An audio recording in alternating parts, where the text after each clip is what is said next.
উমরপুরে flyover নির্মাণের তৎপরতা। মঙ্গলবার সকাল থেকে উমরপুর বাসস্ট্যান্ড সংলগ্ন এলাকার সমস্ত অবৈধ নির্মাণ উচ্ছেদ করা শুরু করল জাতীয় সড়ক কর্তৃপক্ষ। ইতিমধ্যে এই বিষয়টি নিয়ে একাধিকবার দখলদারদের তাদের অবৈধ নির্মাণ সরিয়ে নেওয়ার বার্তা দেওয়া হয়েছিল জাতীয় সড়ক কর্তৃপক্ষের পক্ষ থেকে।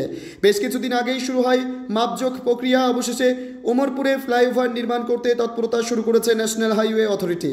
উমরপুর মোড়ের আশেপাশে দোকানপাট ভেঙে ফেলার পাশাপাশি আশেপাশে থাকা বাড়িঘরও ভেঙে ফেলছে জাতীয় সড়ক কর্তৃপক্ষ। খুব দ্রুত ফ্লাইওভার নির্মাণের কাজ শুরু হবে বলেও জানিয়েছে তারা। জঙ্গিপুর থেকে তরিকুল শেখের রিপোর্ট, জঙ্গিপুর টিভি। ঘর ভাঙলো কেন?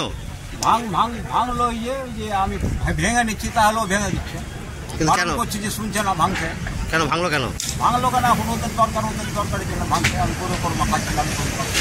এটা রোডসের জায়গার উপর আপনি ছিলেন? হ্যাঁ, রোডসের জায়গায় ছিলাম। আপনাদেরকে আগে কোনো নোটিশ টোটিস কিছু করেনি? অনেকদিন আগে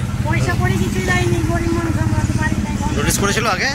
হ্যাঁ, আর কিছু তো বললো না। আমরা ভাঙতে লেগেছি, অত ভেঙে কিন্তু ব্যাপার আর কোনো কথাই না। সকাল থেকেই ভাঙছি। এখানে কি আপনার কোনো কাজ টাজ করতেন না থাকতেন? কাজ করতাম, দোকান ছিল, ছেলেরা কাজ করতো। কিসের দোকান ছিল? চায়ের দোকান। আপনার নাম কি? আমার নাম মাসিউর শেখ।